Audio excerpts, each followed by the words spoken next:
Maka baik dah fikir katanya alah dosa apa nah bukunya. Alah hana buku dah cok dah gom dah kemah. Alah hana bukunya dah bukunya hana bukunya. Kita sudah anggap biasa. Bamamplam pagi katanya pak rumah katanya.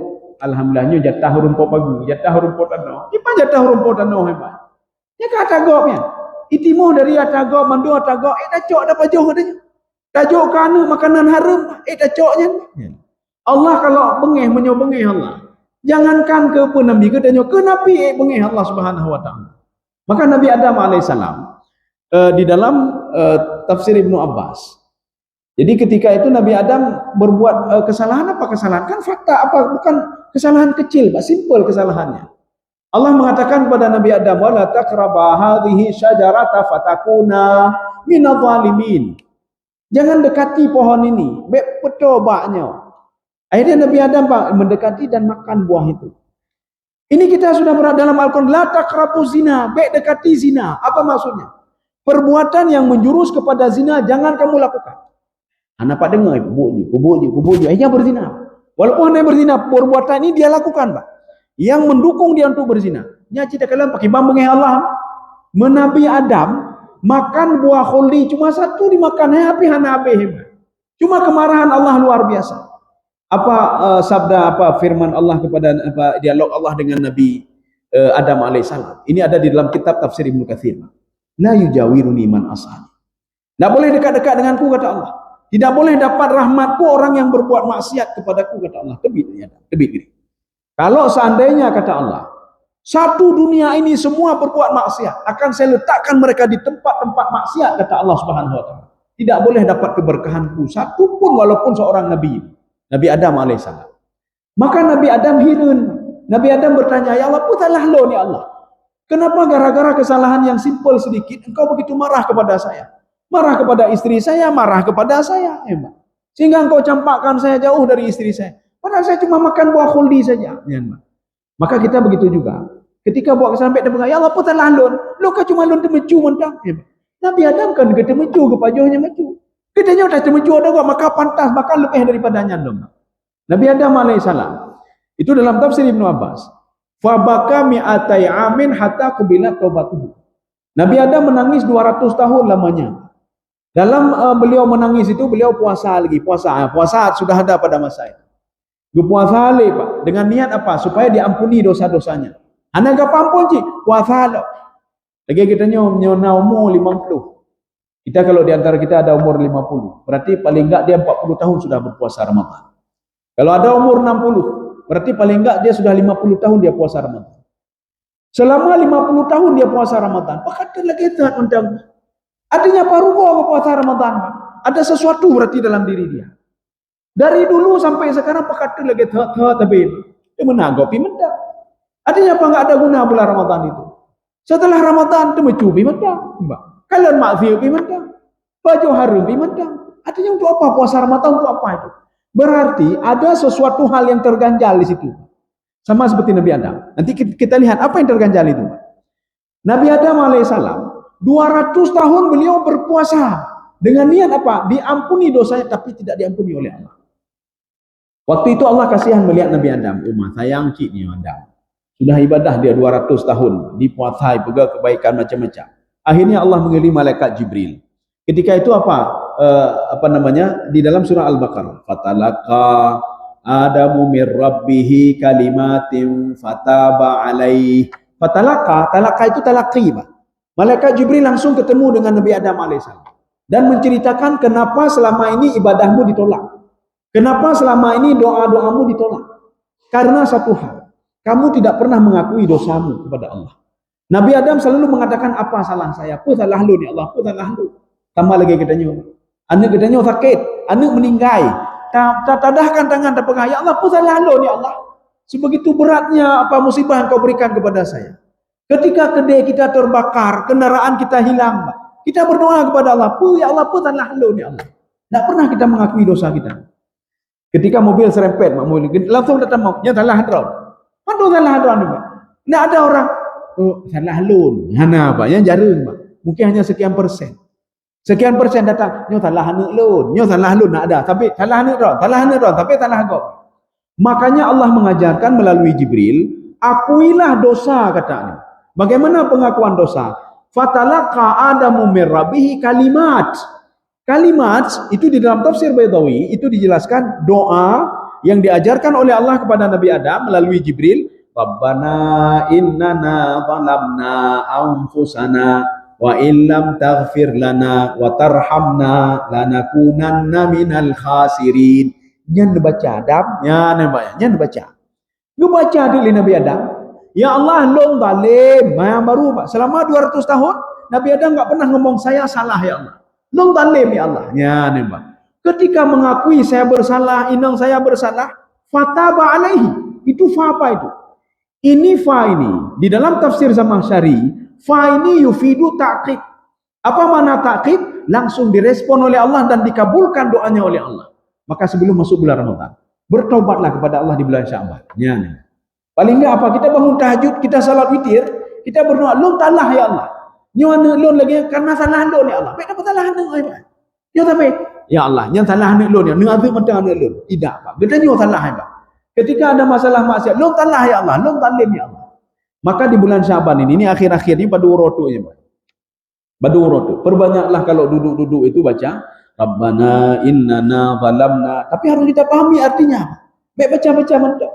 Atau nanti ada ayat yang pendek yang dibaca oleh Nabi Yunus alaihissalam.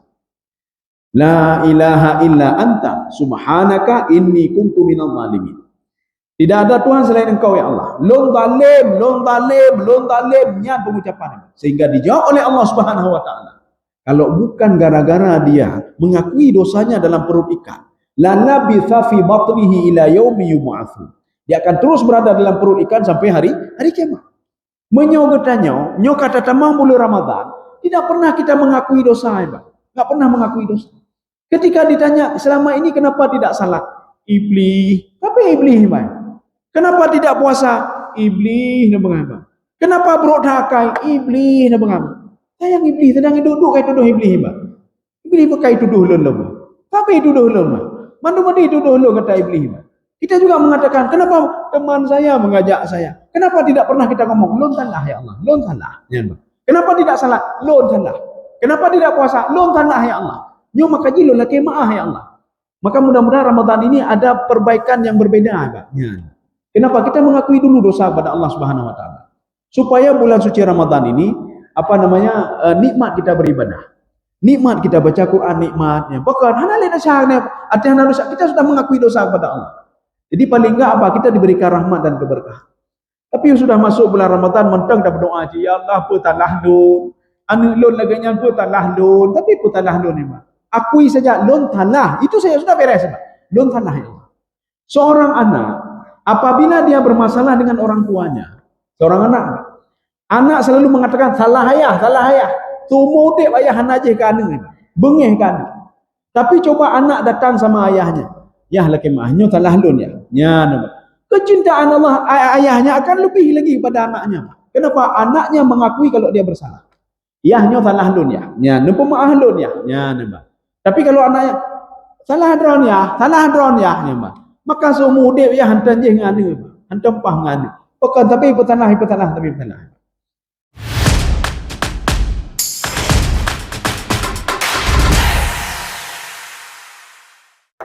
Bismillahirrahmanirrahim. Assalamualaikum warahmatullahi wabarakatuh. Alhamdulillahi rabbil alamin. Salatu wassalamu ala asyrafil anbiya'i wal mursalin wa ala alihi wa ashabihi ajma'in. Raditu billahi rabba wa bil islami dinah wa bi Muhammadin nabiyya wa rasulah. Rabbi shrah li sadri wa yassir li amri wahlul 'uqdatam min lisani yafqahu qawli. Allahumma ja'al jam'ana hadha jam'an marhuma wa tafarruqana min ba'dihi tafarruqan ma'suma. Kaum muslimin dan muslimat sidang jamaah subuh yang dirahmati Allah. Kita lanjutkan tafsir surah Al-Haqqah. Jadi sudah sampai ayat ke-43. Jadi ini cerita tentang keberadaan Al-Quranul Karim. Yang banyak Al-Quran itu artinya apa? Tidak diyakini oleh sebagian orang. Padahal Al-Quran itu adalah ilmu yaqin. Jadi arti ilmu yaqin, informasi yang diberikan oleh Al-Quran itu tidak pernah keliru. Ini sama seperti perbedaan makna naba'un sama khabarun. Naba'un, khabarun, beritanya bisa benar bisa salah. Seperti Nabi Musa alaihissalam ketika melihat api, perjalanan beliau dari Yordania menuju Mesir. Di tengah perjalanan beliau melihat api, ini anas tunara, saya melihat api. Apa kata beliau? Saya akan mendatangkan bi khabarin. Khabar itu artinya apa? Berita, bisa benar bisa salah. Ada kalanya di situ kebaikan, ada kalanya keburukan. Tetapi ketika diungkapkan dalam Al-Quran dengan naba, maka surah An-Naba adalah berita yang tidak pernah salah dan keliru. Apa itu An-Naba? Itu hari kiamat. Makanya Al-Quran itu cerita tentang hari kiamat adalah bahagian daripada cerita Al-Quran. Baik itu cerita tentang masa lalu, cerita tentang masa sekarang dan akan datang, cerita tentang syariat, cerita tentang ibadah. Itu tidak pernah keliru, Maka Allah mengatakan iyyaka na'budu wa iyyaka nasta'in. Imam Al-Qurtubi mengomentari ayat ini, kenapa kita itu iyyaka na'budu dulu wa iyyaka nasta'in? Kenapa ibadah dulu baru minta tolong? Beliau menjawab, kalau ingin pertolongan Allah, perbaiki dulu ibadah. Ya, perbaiki dulu ibadah. Kalau ibadah tidak benar, maka jangan pernah harap pertolongan Allah Subhanahu wa taala. Walaupun kita seorang ahli tahajud. Kita ahli tahajud, ahli Quran, ahli duha, ahli salat sunnah, ahli puasa. Tapi kalau kita masih ngomongin orang lain, kita menzalimi orang lain, kita masih bakhil, maka jangan pernah harap kita itu diberikan rahmat oleh Allah Subhanahu wa taala. Sebelum kita minta maaf dulu kepada Allah. Sebelum kita hilangkan dulu penyakit-penyakit hati ini. Sekarang kita lanjut. Surah Al-Haqqah ayat 43. A'udzu billahi minasyaitonir rajim. Bismillahirrahmanirrahim. Tanzilum mir rabbil alamin. Ya, coba dibaca apa? Al-Quran itu diturunkan dari Tuhan semesta alam. Al-Quran diturunkan dari Tuhan semesta alam. Turunnya Al-Quran itu ada dua model. Diungkapkan oleh Allah dalam Al-Quran, baik dengan anzala. Kalau ini masdar, ini isim kata benda. Tanzil. Yang pertama anzala, yang kedua nazala. Kalau kita melihat kok bisa beda-beda, ada anzala, ada nazala. Kalau nazala turunnya bertahap-tahap selama 23 tahun. Anzala turunnya sekaligus. Bagaimana kita kita mengumpulkan dua ini yang berbeda ini? Nazala itu turun bertahap-tahap dari Baitul Izzah, ya, kepada Nabi Muhammad sallallahu alaihi wasallam. Sedangkan turun sekaligus itu dari Lauhul Mahfuz ke Baitul Izzah. Baitul Izzah itu di mana? Di langit pertama. Ada yang mengatakan di bawah langit pertama. Ada sebuah tempat namanya Baitul Izzah. Jadi Al-Quran diturunkan semua ke situ. Imam Syarawi mengatakan, siapa yang memulai pertama surah Fatihah, kedua Al-Baqarah, ketiga surah Ali Imran, keempat surah An-Nisa, itu siapa itu? Sedangkan yang pertama turun itu kepada Nabi adalah surah Al-Alaq. Iqra bismi rabbikal ladzi khalaq. Imam Syarawi mengatakan, ketika diturunkan Al-Quran dari Lauhul Mahfuz ke Baitul Izzah, Jibril memerintahkan kepada malaikat yang lain, uktubu hadza wa hadza wa hadza. Tulis yang pertama ini, yang kedua ini, terus selanjutnya. Setelah lengkap di Baitul Izzah, tinggal tunggu perintah Allah Subhanahu wa taala. Kejadian ini lama sekali sebelum lahir Nabi Muhammad sallallahu alaihi wasallam. Makanya ketika lahir Nabi Muhammad tinggal tunggu umur 40 tahun baru diturunkan Al-Quran 23 tahun, diturunkan sedikit-sedikit. Ya. Makanya diturunkan ayat yang pertama itu Iqra bismi rabbikal ladzi khalaq. Khalaqal insana min 'alaq. Cuma 5 ayat saja. Turunnya ayat ini 5 ayat ini pada 17 Ramadan. Makanya kita itu memperingati apa? Nuzulul Quran 17 Ramadan. 17 Ramadan nuzulul Quran memperingati turunnya 5 ayat saja, bukan turun Al-Quran seluruhnya. Al-Quran turun seluruhnya itu pada 27 Ramadan dari Lauhul Mahfuz ke Baitul Izzah, bukan ke dunia. Kalau di dunia 23 tahun bisa di bulan Ramadan, bisa di bulan Syawal, bisa selanjutnya terus, tidak semua di bulan Ramadan. Tetapi turun langsung dari Lauhul Mahfuz ke Baitul Izzah 27 Ramadan, itu turunnya sekaligus semuanya. Ya, jadi pada malam Lailatul Qadar 27 Ramadan. Maka Ibnu Abbas dalam tafsir beliau, apa kata beliau? Kalau peringatan 27 Ramadan turunnya Al-Quran, tidak mungkin meleset. Makanya memperingatinya di bumi, Ya, memperingatinya di bumi, bukan di Baitul Izzah. Tetap 27 Ramadan. Ini pendapat Ibnu Abbas. Ini makna tanzil. Ini dalam bentuk masdar. Nazala yunazilu tanzil, anzala yunzilu inzal. Nah, itu bedanya. Berarti makna tanzil di sini diturunkan secara bertahap-tahap selama 23 tahun. Tanzilu mir rabbil alamin. Ini mir rabbil alamin, ini min bayan. Jadi bukan min tabai, tidak, min bayan. Artinya menjelaskan, Allah menjelaskan itu Al-Quran, kamu tahu dari siapa Al-Quran itu. Jadi bukan sembarangan, Pak. Ya. Maka kalau kita ingin diberikan kemuliaan oleh Allah, muliakan juga Al-Quran. Al-Quran ti mengkapat ti aja. Ti Quran ti inoti gede Quran. Bagaimana mau kita muliakan Al-Quran? Sampai habis dah baca Al-Quran tak perlu lain. Ya. Kalau kita tidak memuliakan Al-Quran, bagaimana kita dimuliakan oleh Allah Subhanahu wa taala? Maka kalau kita melihat kenapa malam Lailatul Qadar itu mulia, karena turun Al-Quran pada waktu itu. Kenapa Jibril alaihissalam malaikat yang spesial, berbeda dengan malaikat yang lain? Karena Al-Quran diturunkan melalui Jibril. Kenapa Nabi Muhammad SAW spesial juga? Al-Quran diturunkan pada Nabi Muhammad SAW. Kenapa bulan Ramadan spesial? Diturunkan Al-Quran di bulan Ramadan. Kalau kita ingin spesial juga, jangan pernah jauh dari Al-Quran. Ya. Kalau tidak mau spesial, pejauh juga Quran. Pejauh juga Quran. Ya. Ini makna tanzilun min rabbil alamin. Di sini ada ijaz hazaf, min ladun rabbil alamin. Jadi itu memang firman Allah Subhanahu wa taala. Rabbil alamin, ada yang mengatakan alamin itu al-jin wal ins. Al-Quran itu turun dari yang mengontrol jin dan manusia. Ada pendapat mengatakan rabbil alamin adalah yang mengontrol seluruh alam ini. Apapun dia, yang ada di langit dan ada di bumi. Binatang apapun dia, manusia dimanapun tinggalnya, makhluk apapun itu, binatang apapun itu, semua dalam kontrolan Allah Subhanahu wa taala. Maka Imam Sya'rawi di dalam tafsir beliau, apa kata beliau? Limadza natawakkal 'ala Allah? Kenapa kita harus bertawakal kepada Allah? Ada orang menzalimi kita, kenapa harus tawakal kepada Allah?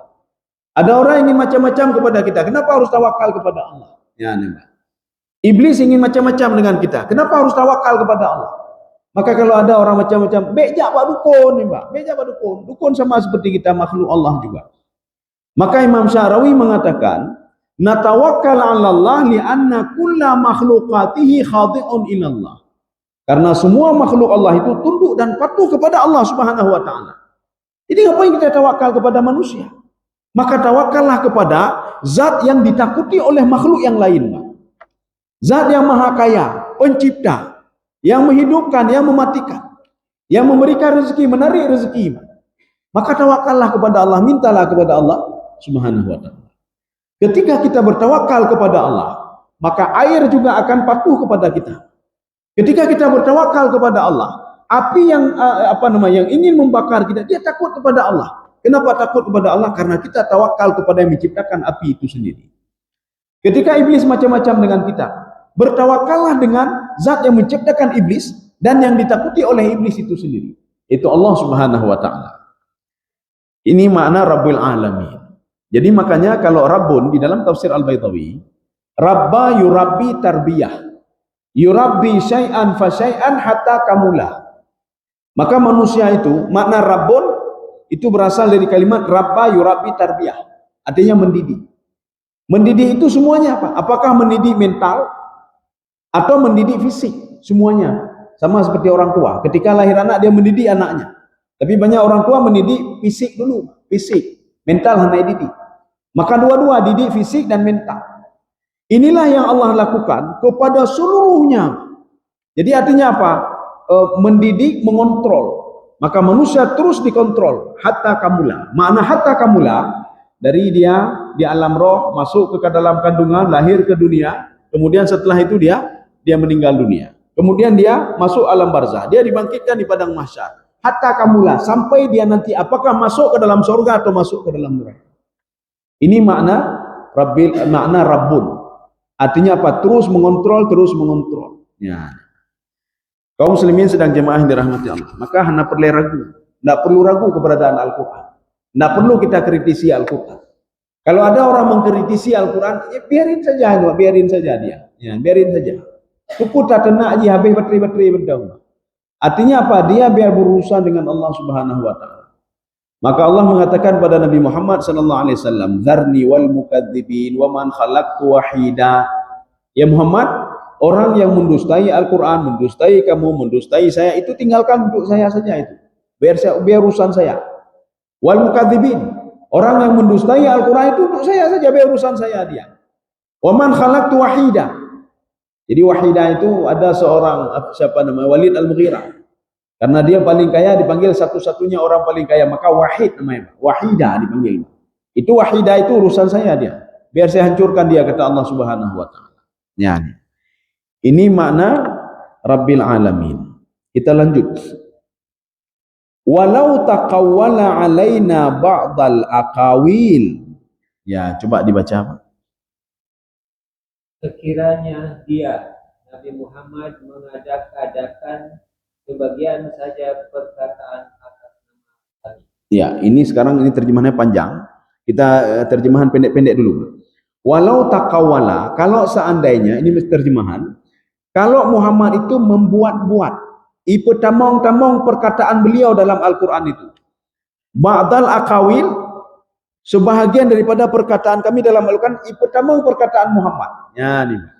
Kalimat walau, itu artinya apa? Itu belum terjadi lagi. Belum terjadi.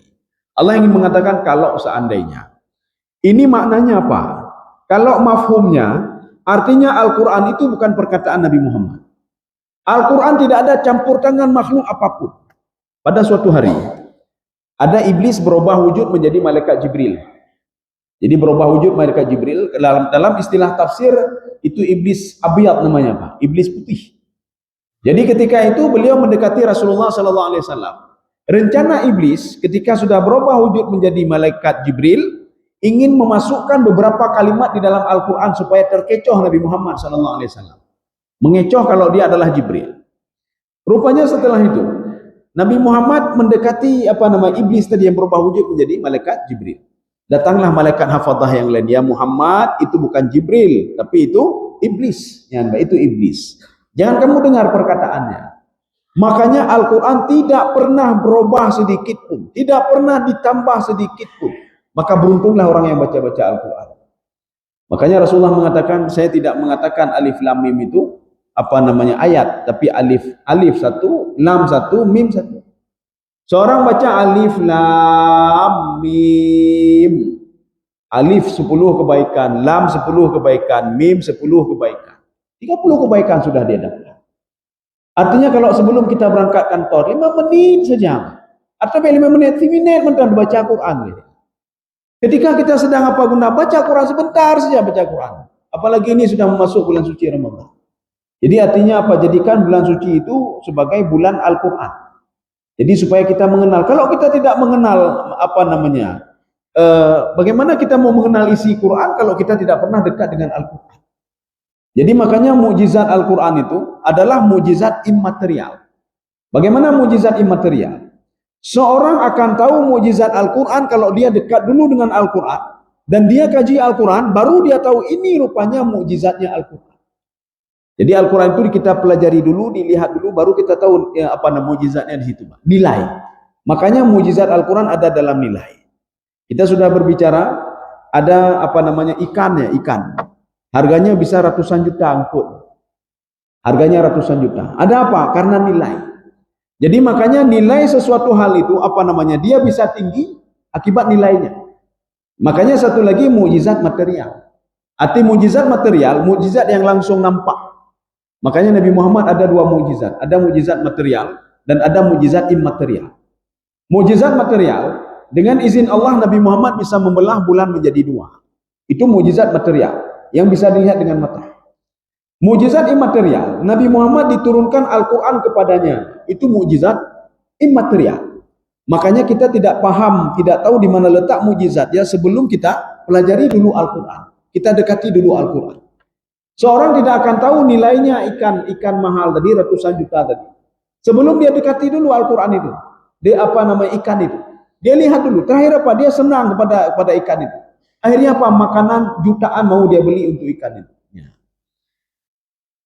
Walau takawala, ini kalimat apa namanya? Kalau seandainya, tapi tidak terjadi lagi kata Allah. Takawala itu berasal dari kalimat qaulun. Takawala apa? Peka-peka, mengada-ngada. Ya, ini takawala. Maka kalau seandainya Muhammad mengada-ngada, maknanya Pak Muhammad tidak mengada-ngada masalah Al-Quran. Yang hanai perkata pun tentang Al-Quran tidak pernah ditambah, tidak pernah dikurang. Makanya Al-Quran itu tidak ada campur tangan lain kecuali Allah Subhanahu Wa Taala. Maka beruntunglah orang yang dekat dengan Al-Quran. Yang katanya ada pendapatnya, tacok oleh pendapatnya, pendapat orang barat, pendapatnya, pendapat je. Katanya, kenapa ambil pendapat orang barat? Ini tak berhasil je dah pegang. Sudah jadi orang milioner. Kita dekati pendapat dia. Ini pendapat si fulan, pendapat si fulan. Ya, kita nanti ada kitab kalau dulu apa namanya? Ada kitab Tajul Muluk. Tajul Muluk pernah meramal kejadian tsunami. Ya, pernah meramal kejadian tsunami. Ketika tsunami itu terjadi, dalam Tajul Muluk disebutkan begini. Ya sama saya ada terjemahan Tajul Muluk tapi ke masalah kebencanaan. Jadi di situ diungkapkan masalah kebencanaan. Kalau seandainya pemimpin sudah zalim, mereka sudah berbuat maksiat, maka hati-hati air laut itu akan naik. Itu dalam Tajul Muluk. Dulu manusia mengalah, panena, hana patih. Ina ilaut, air darat, hana patih. Ketika betul naik air laut ke darat, mereka mengincar kitab Tajul Muluk. Dah kitab Tajul Muluknya. Ya, kitab masalah kebencanaan itu. Akhirnya apa? Diambil, diterjemahkan cukup jaya apa? Dan mahasiswa banyak melakukan penelitian dan dosen-dosen penelitian tentang kitab itu. Pertanyaannya, kenapa kita tidak percaya kepada Al-Quran? Kita percaya kepada kitab Tajul Muluk yang dikarang oleh manusia itu sendiri. Al-Quran sudah menceritakan tentang tsunami sudah lama sekali. Baik pebut lagi untuk akan terjadi. Kenapa tidak pernah mengkaji Al-Quran? Al-Quran anda tak kaji. Sekarang kita kaji manuskrip tak kaji katanya. Tak kalian manuskrip zaman, tak kalian Umayyad, perkembangan Islam di sini, perkembangan Islam di sini. Tentang bencana, tentang je. Di Tajul Muluk juga diungkapkan. Kalau burung itu sudah berpindah dari tempat ini tempat, berarti ada apa-apa yang terjadi. Kalau bukan bencana, ada angin dan lain sebagainya. Al-Quran ada menceritakan itu. Diceritakan oleh Al-Quran. Kenapa kita masih percaya sama orang lain? Yang baru lain bertih. Al-Quran tak pernah dia percaya. Hantai bertih. Ya. Maka Allah menegaskan lagi. Al-Quran itu bukan perkataan Muhammad. Tak ada urusan Muhammad di situ. Kalaupun seandainya dimasukkan perkataannya ke situ, akan saya azab Muhammad itu, kata Allah Subhanahu Wa Taala. Yang ini sambungannya nanti. Kaum muslimin sedang jemaah yang dirahmati Allah. Maka Nabi Muhammad tak berani macam-macam. Makanya ketika turun ayat Al-Quran, selama 23 tahun, Nabi Muhammad melarangnya untuk mencampurnya dengan syair. Dikhawatirkan nanti apa Al-Quran akan tercampur dengan syair. Maka Rasulullah SAW memisahkan dulu. Ini mereka kan penghafal syair. Orang Arab hafal syair. Ketika sedang hafal syair, turun Al-Quran itu baik langsung ditembang lau lewatnya. Nanti bercampur bau antara Al-Quran dan syair. Makanya dibatasi oleh Rasulullah dan dijaga oleh Rasulullah SAW supaya tidak tercampur antara Al-Quran dan syair. Padahal sebenarnya orang-orang kafir itu dengan kecerdasan akal mereka, kecerdasan pikiran mereka bisa menilai kalau Al-Quran itu lebih dahsyat dibandingkan syair mereka. Karena mereka memang orang-orang ini orang cerdas. Seperti penyihir Fir'aun. Kenapa penyihir Fir'aun dia tunduk kepada Fir'aun? 7.000 penyihir itu. Penyihir itu ada dari suku Qibti, ada dari Bani Israel. Kenapa mereka tunduk kepada Nabi Musa AS? Karena mereka sebagai penyihir, mereka tahu mana yang hak, mana yang batil. Mereka tahu. Makanya mereka tunduk kepada Nabi Musa alaihissalam. Mereka mengatakan ini yang hak, ini yang batil. Kenapa? Karena ilmu yang mereka miliki.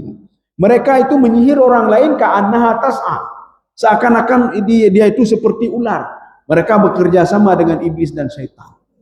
Tetapi ketika melihat ular Nabi Musa alaihissalam, nyosangkan dia nyosang betul-betul lu ya. Nyoiut betul-betul diut liu-liu ya. Jadi nak sama seperti ular yang kami buat. Makanya pada masa jahiliyah sebenarnya Abu Jahal dia tahu kalau ini Al-Quran bukan syair. Dia tahu. Dia tahu kalau Abu Lahab juga tahu kalau ini bukan syair. Kenapa? Karena kecerdasan yang dimiliki oleh mereka. Karena mereka setiap tahun, itu orang Arab jahiliyah pada masa itu sebelum turun Al-Quran, setiap tahun mereka kumpul di pasar Ukas. Itu dekat dengan Mekah Al-Mukarramah. Ada apa di situ? Mereka itu membacakan syair. Syair yang paling bagus diambil digantung di pintu Ka'bah. Ini yang mempeloporinya adalah Umru'ul Qais. Nanti syair-syair yang get, maka digantung di Ka'bah. Maka mereka bangga kenapa syairnya dilihat oleh semua orang. Ini membuktikan artinya apa? Kecerdasan mereka yang luar biasa terhadap bahasa Arab itu sendiri. Ketika turun Al-Quran, sebenarnya mereka tidak bisa menolak. Kalau Al-Quran lebih dahsyat dibandingkan dengan syair mereka sendiri. Kaum muslimin sedang jamaah yang dirahmati Allah. Ba'da al-aqawil. Ba'da al-aqawil apa maksudnya? Tadi ada takawala, walau takawala. Takawala itu artinya istimrar, Pak. Terus menerus. Kalau Muhammad terus menerus, dia tambah sedikit, dia tambah sedikit. Makanya kalau dalam Al-Quran nanti ada tasdid, Sabbahalillahi ma fis samawati wal ard, atau yusabbihu lillahi ma fis samawat. Itu ada yusabbih. Ini maknanya apa? Makhluk terus bertasbih kepada Allah sampai hari kiamat. Tanaman terus bertasbih kepada Allah sampai hari kiamat. Binatang terus bertasbih kepada Allah sampai hari kiamat. Ini kita tandai dengan tasdid yang ada di situ. Ini begitu juga. Walau takawala, kalau dalam jangka 23 tahun Muhammad mengada-ngada perkataannya atau sebahagian perkataannya dimasukkan ke dalam Al-Quran. Kita lanjut sekarang. La akhadna minhu bil yamin. Ya, coba dibaca. Niscaya kami benar-benar menyiksanya dengan penuh kekuatan. Kami akan menyiksanya dengan penuh kekuatan. Perhatikan baik-baik ayat ini. Ini ada lam taukid namanya. Ini lam taukid. La akhadna. Penggunaan kalimat akhadha ini yang Allah gunakan di dalam surah Al-Isra. Ketika Allah menghancurkan kaum Madian dan kaum Samud. Apa kata Allah? Fa akhadathumur rajfatu. Jadi akhadat itu apa? Akhadat itu azaba bil quwwah. Diazab bukan cilet-cilet, ibu panco Pak. Ini penggunaan kalimat fa akhadha. Makanya kaum Madian ketika akan dihancurkan oleh Allah, itu di Yordania, Allah menyuruh kepada Nabi Syuaib untuk keluar sebentar. Kamu keluar sebentar. Saya hancurkan mereka sehancur-hancurnya. Satu. Yang kedua, kaum Nabi Nabi Saleh, kaum Samud, itu juga dihancurkan oleh Allah. Fa akhadathumur rajfah. Tapi menggunakan fa di situ. Fa akhadathumur rajfah. Akhadha itu sebenarnya mengambil. Tetapi penggunaan kalimat akhadha dalam Al-Quran menghancurkan sehancur-hancurnya. Akan saya eksekusi Muhammad itu kalau betul-betul itu perkataannya, kata Allah Subhanahu wa taala. Ini untuk menguatkan kalau Al-Quran itu murni firman Allah Subhanahu wa taala. Maka kalau orang baca Quran, Quran, maka kan begitu mulia, Pak. Dari mulut dia keluar firman Allah Subhanahu wa taala. Kan itu bi menak, Pak. Tiban manusia mulia itu menak tapi, Pak. Kejauh gede gitu menak. Kejauh gede gitu menak. Kejauh gede itu menak. Udah nanti menak tapi, Pak.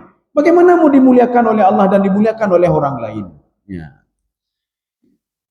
Kaum muslimin sedang jemaah yang dirahmati Allah. Sudah. Inilah akhadna. Itu lam itu adalah lam taukid. Ya. Lam taukid. Lam taukid itu maknanya apa? Artinya benar-benar akan diazab Muhammad sallallahu alaihi wasallam itu.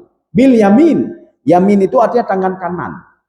Ini tangan kanan ini maksudnya apa? Tangan kanan lebih kuat dibandingkan tangan kiri. Imam Sawi mengatakan, ini ya kata Imam Sawi, kinayatun anil azab asyadid. Ini sebuah kinayah. Kinayah kalau azab Allah itu sangat sangat kuat sekali bagi orang-orang, bagi Muhammad sallallahu alaihi wasallam. Artinya begini, Allah saja kepada Nabi Muhammad kalau dirubah-rubah akan diancam Muhammad, apalagi orang lain yang merubah-rubah Al-Quran. Ya. Apalagi yang lain, ya tamahnya baca, maka akan saya azab lebih daripada kalau Muhammad SAW mengatakan Al-Quran itu dan menambah-nambahnya, saya azab dia, kata Allah Subhanahu wa taala. Maka bil yamin itu dengan tangan kanan. Maksud dengan tangan kanan, azab tangan kanan lebih kuat dibandingkan tangan kiri. Ini semua kinayah. Kinayah itu bukan makna sebenarnya. Akan saya azab dia, kata Allah Subhanahu wa taala, azab yang sangat pedih sekali. Sudah, sekarang kita lanjut. Tsumma laqata'na minhul watin. Coba dibaca apa? Ya. Kemudian kami benar-benar memotong urat nadinya. Iya. Benar-benar kami memotong urat nadinya. Ini tsumma ini ya dulu ala taba'udil ahwal, waktu yang panjang. Saya azab dia dan dalam jangka waktu yang panjang. Kalau benar Muhammad itu dia ngomong sesuatu dalam Al-Qur'an, laqata'na minhul watin. Sebagian ada yang mengatakan watin itu urat di tangan ini. Sebagian watin itu adalah urat yang berhubungan dengan jantung, itu watin namanya. Sebagian mengatakan watin itu apa? Hablil warid. Urat leher dia akan saya potong, kata Allah Subhanahu wa taala. Atau urat yang di tangan dia akan saya potong, di nadi dia. Atau urat yang menghubungkan jantung dia, itu urat itu akan saya potong, kata Allah Subhanahu wa taala. Ini sebuah perumpamaan, seorang itu tidak mungkin macam-macam dengan Al-Quran. Jadi makanya murni, Pak. Kalau Injil kan tidak, wirobahnya macam-macam. Ya. Untuk bahan penelitian bisa, ya, bahan penelitian bisa. Injil itu bisa untuk bahan penelitian. Seperti apa? Kita ingin mengecek, betul nggak sebelum kita ada Nabi yang berpuasa? Betul nggak? Di dalam Injil Matius ayat 1 sampai 11. Di situ setelah diungkapkan silsilah. Nabi Yakub itu memang bahasanya kurang teratur di situ di Injil Matius. Ini anaknya ini terus ke bawah, ya, Pak. Dan di situ diterangkan Nabi Isa berpuasa 40 hari. Ya. Maka kita bisa tahu, rupanya sebelum kita ada juga puasa. Kama kutiba 'alal ladzina min qablikum. Walaupun Ibnu Hajar di dalam kitab beliau mengatakan, tidak ada puasa selain puasa Ramadan ini. Satu. Yang kedua, Imam Al-Qurtubi mengatakan, ada puasa lin nasara. Kita jangan salah. Kalau disebutkan Nasara, jangan terbayang Nabi Isa dulu. Jangan terbayang Nabi Isa. Nabi Isa tidak pernah diutus untuk kaum Nasrani. Tidak pernah diutus. Dalam Al-Quran Nabi Isa mengatakan, ya, beliau adalah Rasul untuk Bani Israel. Ya, saya adalah Rasul untuk Bani Israel. Bukan untuk Nasrani. Kapan muncul Nasrani? Jadi kapan muncul Yahudi? Jadi kan semuanya kan Bani Israel. Bani Israel itulah yang Allah katakan dalam Al-Quran, wa inni faddaltukum 'alal 'alamin. Saya melebihkan kalian dibandingkan orang-orang lain. Diberikan dalam bidang apa? Kecerdasan otaknya. Nabi juga banyak dari Bani Israel. Cuma Yahudi ini adalah pembangkang. Mereka itu, maka Yahudi identik dengan le taubat. Bani Israel yang suka taubat buat maksiat, suka taubat buat maksiat. Jadi makanya lahirlah Yahudi. Bani Israel, Nasrani lahir setelah waktu Nabi Isa dan setelah Nabi Isa. Apa makna Nasrani? Sekelompok yang ingin menolong Nabi Isa dari keberingasan Yahudi yang ingin membunuh Nabi Isa alaihissalam. Jadi waktu itu apa kata mereka? Nahnu ansarullah. Kami adalah penolong-penolong agama Allah Subhanahu wa taala. Kamu tenang saja. Ada 12 orang. Mereka mengklaim sebagai penolong Nabi Isa alaihissalam, baik dalam berdakwah ataupun dalam membela Nabi Isa alaihissalam. Maka muncullah Nasara, itu menolong. Nasraniyun, orang yang menolong. Makanya mereka lah setelah itu mereka melihat Nabi Isa berpuasa, maka mereka juga berpuasa. Maka dalam satu riwayat itu menceritakan tentang Nasrani yang berpuasa di bulan Ramadan. Jadi puasa, kita lihat kenapa 40 hari ini? Kenapa 40 hari? Sedangkan kita 30 hari. Kenapa itu 40 hari? Ketika diwajibkan puasa itu, Nasrani ya coba-coba puasa. Kenapa? Karena Nabi Isa juga puasa. Kita puasa bulan Ramadan. Sebulan itu 30 hari. Puasa itu Ramadan itu berasal dari kalimat ramba. Ramba itu apa? Panas. Siddatul hari. Jadi panas sekali. Akhirnya apa? Karena panas sekali, mereka memindahkan puasa Ramadan ke bulan lain. Nyo puasa tetap Ramadan, tapi kita pindah bulan lain ya, Pak. Apakah bulan Syawal atau Dzulqa'dah atau Dzulhijjah atau apa? Kita pindahkan. Karena suumhan ya, Pak. Kita cari bulan-bulan yang dingin, kita puasa Ramadan. Sebagai penutup kesalahan kita tambah 10 hari lagi. Maka puasa menjadi 40 hari. Kenapa? Sebagai kesalahan kita memindahkan bulan Ramadan ke bulan yang lain. Setelah mereka puasa 40 hari, tanggup dah puasa bulan Ramadan. Mereka kembalikan lagi ke bulan Ramadan, puasa 30 hari lagi. Tanggup puasanya. Akhirnya apa? Mereka berpuasa fi awali Ramadan wa akhiru Ramadan. Di awal Ramadan dan di akhir Ramadan. Ya nih, Pak. Ini pendapat Imam Al-Qurtubi.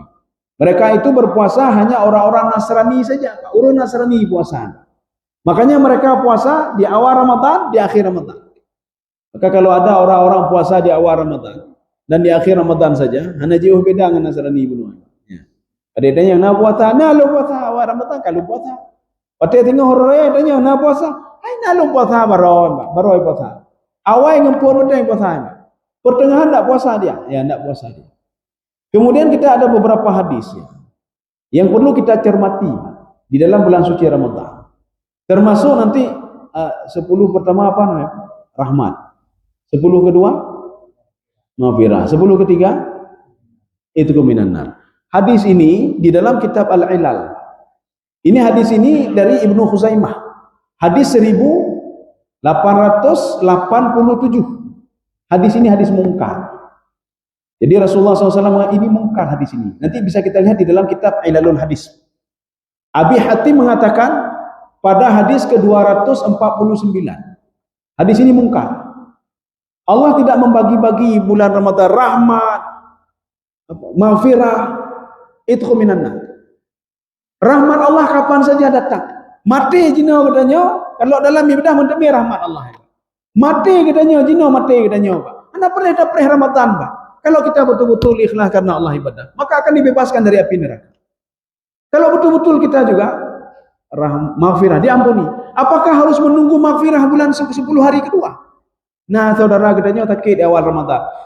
Baik meninggal le pada akhir mentang tu bah diselamatkan dari api neraka. Tangguh lentun lagi penjara. Entah nak selamat dah ni bang.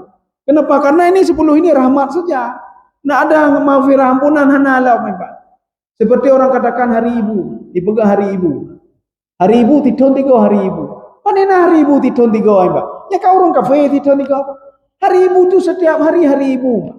Titi orang bodoh tahu runci datanya Pak. Iban apa? Ibannya. Bodoh tahu tapi titun 3 mana ada hari ibu? Ya kau yang pokok ni Pak. Mereka sibuk dengan aktivitasnya setelah setahun kemudian, ya tahu mak. Abi hai wo demai ja demai. Maka kita jangan ikuti pola-pola mereka. Yo tanya ngana tahu mak. Belum hari ibu lah. Waktu mak sakit telefon hai ni mak sakit ni.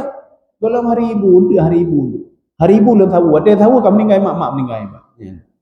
Jadi artinya apa? Itu kan pola-pola mereka pun tak ikut awaknya Pak. Ya.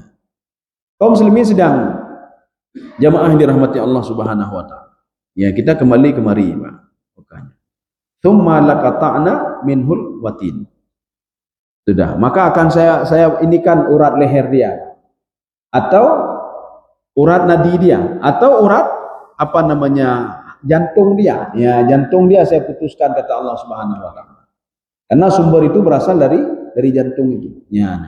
Baik cerita Ramadan karena nyukan ayat tentang Ramadan ya, Pak. Ya. Sekarang kita apa ayat terakhir nih Pak? Ya terakhir.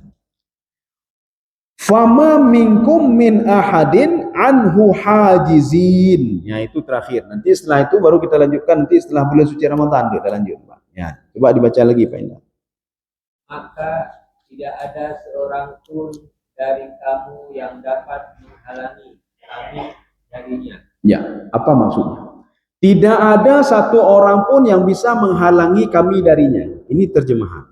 Maksudnya, ketika Allah, seandainya kata Allah, seandainya Muhammad macam-macam dengan Al-Quran, saya potong leher dia kata Allah. Tidak ada satu orang pun dari orang musyrik yang bisa menyelamatkan Muhammad sallallahu alaihi wasallam. Tidak bisa menyelamatkan. Maknanya itu, ketika Allah bengih, menabi ke doa hana saya tolong Pak. Ulah model-model katanya. Nabi pikan, ulama pikan, tapi pikan Pak. Ahli ibadah pikan. Kita tak pupuk lagi uru-uru awam biasa katanya. Apalagi model-model kita. Perhatikan Nabi Adam alaihissalam. Maka baik dah fikir katanya alah dosa ubut hana bukunya. Alah hana buku dah cok dah gom dah kemah. Alah hana bukunya dah bukunya hana bukunya. Kita sudah anggap biasa. Bamamplam pagi katanya pak rumah katanya. Alhamdulillahnya jatah rumput pagi, jatah rumput tanah. Ipa jatah rumput tanah hebat. Ya kata gopnya. Itimo dari atagok mandu atagok dah cok dah pajoh katanya. Tajuk kana makanan haram dah coknya. Allah kalau bengih menyobengih Allah. Jangankan ke Nabi katanya ke Nabi bengih Allah Subhanahu wa taala. Maka Nabi Adam alaihissalam di dalam tafsir Ibnu Abbas. Jadi ketika itu Nabi Adam berbuat kesalahan apa kesalahan? Kan fakta apa bukan kesalahan kecil, Pak, simpel kesalahannya. Allah mengatakan kepada Nabi Adam, "Wala taqraba hadhihi syajarata fatakuna minadh dhalimin." Jangan dekati pohon ini, bek petobaknya. Akhirnya Nabi Adam Pak mendekati dan makan buah itu. Ini kita sudah berada dalam Al-Quran. La taqrabu zina, baik dekati zina. Apa maksudnya? Perbuatan yang menjurus kepada zina jangan kamu lakukan. Anak pak dengar, kubur. Akhirnya berzina. Walaupun dia berzina, perbuatan ini dia lakukan Pak. Yang mendukung dia untuk berzina. Nya cerita kalian pakai bambang Allah. Menabi Adam makan buah khuldi cuma satu dimakan, tapi hana hebat. Cuma kemarahan Allah luar biasa. Apa sabda apa firman Allah kepada apa dialog Allah dengan Nabi Adam alaihissalam. Ini ada di dalam kitab tafsir Ibnu Katsir. La yujawiruni man asani. Tidak boleh dekat-dekat denganku kata Allah. Tidak boleh dapat rahmatku orang yang berbuat maksiat kepadaku kata Allah. Tebit. Kalau seandainya kata Allah, satu dunia ini semua berbuat maksiat, akan saya letakkan mereka di tempat-tempat maksiat kata Allah Subhanahu wa taala. Tidak boleh dapat keberkahanku satu pun walaupun seorang nabi. Nabi Adam alaihissalam. Maka Nabi Adam hirun. Nabi Adam bertanya, ya Allah, putalah lo ni Allah. Kenapa gara-gara kesalahan yang simpel sedikit, engkau begitu marah kepada saya? Marah kepada istri saya, marah kepada saya. Sehingga engkau campakkan saya jauh dari istri saya. Padahal saya cuma makan buah khuldi saja. Maka kita begitu juga. Ketika buat kesalahan, dia ya Allah, putalah lo kan cuma lo temecu mentang. Nabi Adam kan dia temecu, kepajuhnya mecu. Katanya dah temeju ada kok, maka pantas, maka lebih daripadanya dong. Nabi Adam alaihissalam. Itu dalam tafsir Ibnu Abbas. Fabaka mi'atai amin hatta qubilat taubatuhu. Nabi Adam menangis 200 tahun lamanya. Dalam beliau menangis itu beliau puasa lagi, puasa sudah ada pada masa itu. Puasa lagi Pak, dengan niat apa? Supaya diampuni dosa-dosanya. Anak gak pampun cik, puasa lo. Lagi kita nyona umur 50. Kita kalau di antara kita ada umur 50, berarti paling enggak dia 40 tahun sudah berpuasa Ramadan. Kalau ada umur 60, berarti paling enggak dia sudah 50 tahun dia puasa Ramadan. Selama 50 tahun dia puasa Ramadan, pakatan lagi tak undang. Adanya parugo ke puasa Ramadan. Ada sesuatu berarti dalam diri dia. Dari dulu sampai sekarang pakatan lagi tak tapi dia menagopi mendak. Adanya apa enggak ada guna bulan Ramadan itu. Setelah Ramadan tu mencubi mendak, Mbak. Kalian maksiat bimantang, baju harum bimantang. Artinya untuk apa puasa Ramadan untuk apa itu?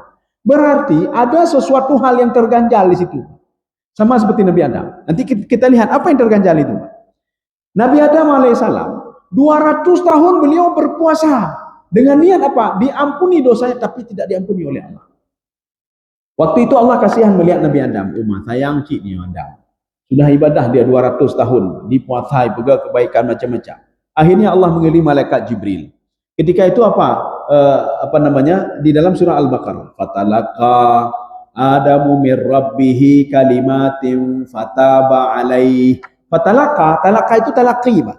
Malaikat Jibril langsung ketemu dengan Nabi Adam alaihissalam dan menceritakan kenapa selama ini ibadahmu ditolak. Kenapa selama ini doa-doamu ditolak? Karena satu hal, kamu tidak pernah mengakui dosamu kepada Allah. Nabi Adam selalu mengatakan apa salah saya? Apa salah lu ni Allah? Apa salah lu? Tambah lagi katanya. Anak katanya sakit, anak meninggal. Tadahkan tangan terpegang. Ya Allah, apa salah lu ni Allah? Sebegitu beratnya apa musibah yang kau berikan kepada saya. Ketika kedai kita terbakar, kendaraan kita hilang, kita berdoa kepada Allah. Ya Allah, apa salah lu ni Allah? Tak pernah kita mengakui dosa kita. Ketika mobil serempet, langsung datang mau. Ya salah hadron. Mana salah hadron ni, Pak? Tak ada orang. Oh, salah lun. Hana apa? Yang jarang, Pak. Mungkin hanya sekian persen. Sekian persen datang, nyo salah anak lun. Nyo salah lun nak ada. Tapi salah anak ron. Salah anak ron. Tapi salah kau. Makanya Allah mengajarkan melalui Jibril, akuilah dosa katanya. Bagaimana pengakuan dosa? Fatalaqa Adamu min Rabbih kalimat. Kalimat itu di dalam tafsir Baydawi itu dijelaskan doa yang diajarkan oleh Allah kepada Nabi Adam melalui Jibril. Rabbana innana zalamna anfusana wa illam taghfir lana wa tarhamna lanakunanna minal khasirin. Nyan baca Adam, nyan baca. Ngebaca di Nabi Adam. Ya Allah, long zalim, yang baru Pak. Selama 200 tahun Nabi Adam enggak pernah ngomong saya salah ya Allah. Long zalim ya Allah. Ya Pak. Ketika mengakui saya bersalah, inang saya bersalah, fataba alaihi. Itu fa apa itu? Ini fa ini di dalam tafsir Zamakhsyari, fa ini yufidu ta'qib. Apa makna ta'qib? Langsung direspon oleh Allah dan dikabulkan doanya oleh Allah. Maka sebelum masuk bulan Ramadan, bertaubatlah kepada Allah di bulan Sya'ban. Ya. Paling enggak apa? Kita bangun tahajud, kita salat witir, kita berdoa, "Lon talah ya Allah." Nyo ane lon lagi karena salah lon ya Allah. Baik dapat salah ane ai Pak. Ya tapi ya Allah, yang salah ane lon ya, ning azab mata ane lon. Tidak Pak. Beda nyo salah ai Pak. Ketika ada masalah maksiat, lon talah ya Allah, lon talim ya Allah. Maka di bulan Sya'ban ini akhir-akhir ini padu roto ya Pak. Padu roto. Perbanyaklah kalau duduk-duduk itu baca Rabbana innana zalamna. Tapi harus kita pahami artinya. Baik baca-baca mentok. Atau nanti ada ayat yang pendek yang dibaca oleh Nabi Yunus alaihissalam. La ilaha illa anta subhanaka inni kuntu minadh dhalimin. Tidak ada Tuhan selain Engkau ya Allah. Lon zalim, nyan pengucapan. Sehingga dijawab oleh Allah Subhanahu wa taala. Kalau bukan gara-gara dia mengakui dosanya dalam perut ikan, la labitha fi batnihi ila yaumi yub'atsun. Dia akan terus berada dalam perut ikan sampai hari kiamat. Menyogetanya, nyo kata tamam bulan Ramadan, tidak pernah kita mengakui dosa, Pak. Enggak pernah mengakui dosa. Ketika ditanya, selama ini kenapa tidak salat? Iblis. Tapi iblis, Pak. Kenapa tidak puasa? Iblis, Pak. Kenapa berodhakai? Iblis, Pak. Sayang iblis, sedang duduk kait tuduh iblis, Pak. Iblis pakai tuduh lon, Pak. Tapi tuduh lon, Pak. Mana-mana tuduh lon kata iblis, Pak. Kita juga mengatakan, kenapa teman saya mengajak saya? Kenapa tidak pernah kita ngomong, lon salah ya Allah, lon salah. Ya, kenapa tidak salah? Lon salah. Kenapa tidak puasa? Lon salah ya Allah. Nyo maka jilo laki maaf ya Allah. Maka mudah-mudahan Ramadan ini ada perbaikan yang berbeda, Pak. Ya. Kenapa? Kita mengakui dulu dosa kepada Allah Subhanahu wa taala. Supaya bulan suci Ramadan ini nikmat kita beribadah. Nikmat kita baca Quran, nikmatnya. Bahkan hanale dasarnya artinya dosa kita sudah mengakui dosa kepada Allah. Jadi paling enggak kita diberikan rahmat dan keberkahan. Tapi sudah masuk bulan Ramadan mentang dah berdoa je, ya Allah putalah lun. Anu lun laganya putalah lun, tapi putalah lun ni Pak. Akui saja lun talah, itu saya sudah beres Pak. Lun talah ya Allah. Seorang anak apabila dia bermasalah dengan orang tuanya, seorang anak selalu mengatakan salah ayah. Tumu dek ayah anak je kan ni. Bengih kan. Tapi coba anak datang sama ayahnya. Ya laki mahnya salah lun ya. Ya nama. Kecintaan Allah ayahnya akan lebih lagi pada anaknya. Kenapa? Anaknya mengakui kalau dia bersalah. Yahnya salah lun ya. Ya nampak maaf lun ya. Ya nama. Tapi kalau anaknya salah dron ya, ya nama. Maka semua dia ya hantar je nganu. Hantar pah nganu. Bukan tapi petanah. Saya rasa cukup sekian. Ya.